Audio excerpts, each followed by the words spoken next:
Hey, what's up, everybody? Mike Lindsley back with you. It is a 9-minute video here on IGTV, Facebook, and YouTube. Thanks for joining me. I am here, as per usual, on a Friday from Rosie's Corner. If you are in and around Central New York, you've got to get here. Pizza, wings, pasta, hot and cold subs, you name it. They're on Grubhub. They'll deliver, and the themed foods are terrific. Fish Friday is today. Make sure you pick up your mac and cheese or your coleslaw on the side with it. Of course, they have their Pork Wednesdays. They have their Taco Tuesday, and this Monday is the final cruise night here at Rosie's Corner. So come on down, see the antique cars, grab some great food, eat at the ice cream stand. And I should also mention that tomorrow for Syracuse football kickoff, it is a noon game at Maryland ESPN. And if you order any pizza wing combination here at Rosie's, you get a free 2-liter of orange soda with that purchase. So come on down to Rosie's Corner, right off the Bartell Road exit, Route 11 in front of the Brewerton Bridge. If you're in and around the area, you're home, visiting family and friends for any occasion, Rosie's Corner is definitely your headquarters for the big games across the board. Rosie's Corner, the official pizza, wing, and ice cream shop for a few more weeks of the ML Sports Platter. So I want to dive deep into the Yankees pitching rotation and what it could look like in the postseason. Now, we have some situations brewing in the American League where other guys other teams are getting healthy, of course. Now, the Yankees are still waiting on Luis Severino and perhaps Dellin Betances. Those guys have been close. Severino pitched an inning the other night at AAA against Giancarlo Stanton and some others. But the Tampa Bay Rays are scheduled to get Tyler Glasnow back at some point and scheduled to get Blake Snell back at some point, and they're already at the top of the wild card standing. So expect the Rays to get some help and expect the Rays to make the postseason, frankly.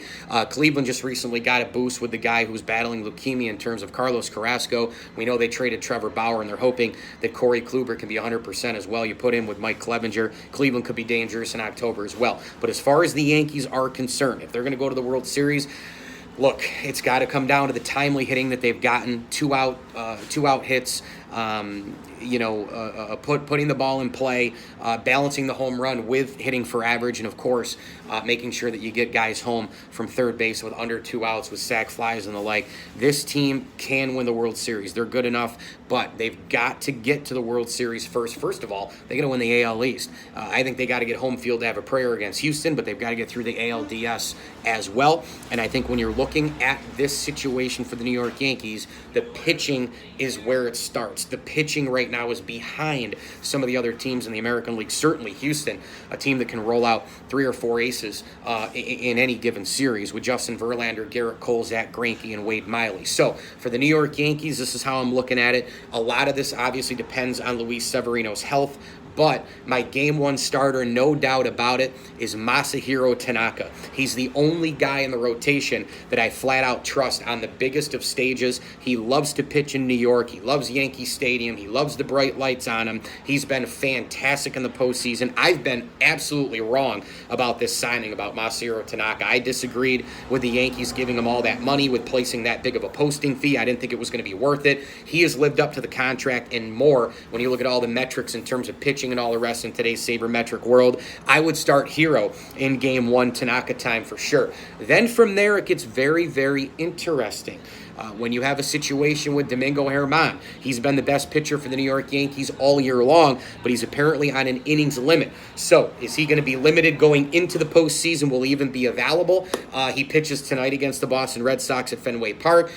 Assuming he's available and he can only go short and maybe act as an opener instead of a starting pitcher, I would go Domingo Germán in game 3 and throw James Paxton in between for game 2. Why? I like balance. I like to go righty, lefty, righty. Give a little bit of a different look, a different dimension in my rotation towards the other side at the order. I would go Masahiro Tanaka 1. I'd go James Paxton 2. I'd go Domingo Germán 3, assuming that he can pitch, of course, a few innings and they're not limiting him across the board. If I'm the Yankees, I completely tax him out and see how it goes. Does he have the Goombas to really put the big boy pants on in October? I'd give Germán game 3. Then it gets really, really tricky. I think I would actually go Chad Green as your starter in game 4, which allows you to pitch him in relief in game 1, rest him for games 2 and 3, and then game 5, you're right back to Masahiro Tanaka if there is a game 5, and frankly, if there's a game 4 anyways. There probably will be. I sense both ALDS and ALCS series going a very, very long time, if not the distance. The Yankees, I think, should go with that rotation. Now, if you're watching the video and you're a Yankee or baseball fan, you're going, well, hang on a second, Lindsley. Where the hell is CC Sabathia? Where the hell is J.A. Happ? I will tell you right now, I would leave those guys right off the postseason roster. I know that sounds crazy to some people with J. Happ, but this guy proved nothing to me in his only outing last year in the playoffs.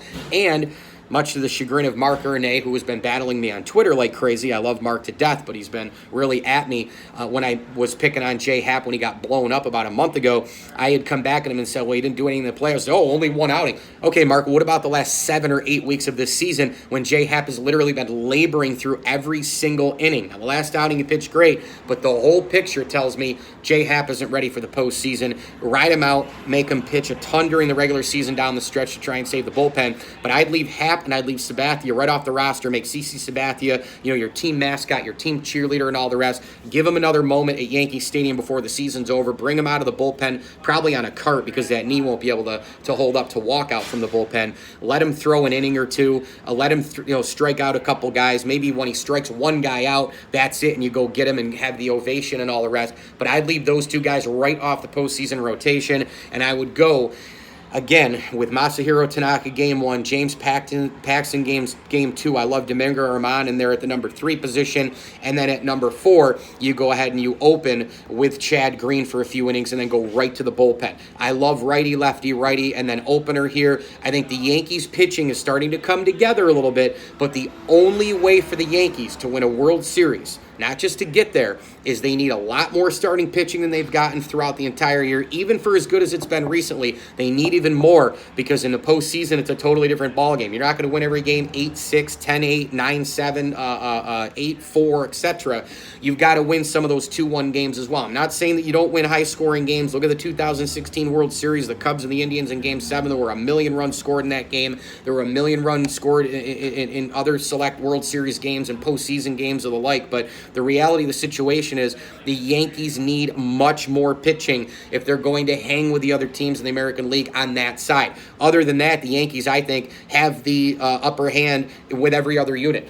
Their bullpen's the best, with Betances possibly coming back to help out Tommy Kahnle, to help Jonathan Holder, who probably will be back 100% by the postseason as well. You take a look at Adam Ottavino, who arguably has been the best Yankee reliever the last 3 months. He has found that ultimate bridge to the 100-mile-an-hour flamethrower from the left side on Aroldis Chapman. This bullpen is incredibly deep, versatile, and balanced, and the Yankees have the best bullpen in the American League. They've got probably the best lineup in the American League. I think some people might take Houston. You put Houston and the Yankees on, heads and tails on a coin and flip it, and other than the starting pitching, I think the Yankees probably have the advantage every single time. So it's going to be very, very difficult for the Yankees to get to the World Series. It's going to be tough to win the World Series, but it starts and ends for me with starting pitching and timely hitting that they've been doing this whole year, and obviously balancing that with the home run. Giancarlo Stanton, I hope he doesn't come back. I think this team rides what they have. You go in with the guys who got you here, the Luke Voits, the Talkmans, the Mike Fords, all those type of players. Gary Sanchez back and healthy, Judge back and healthy,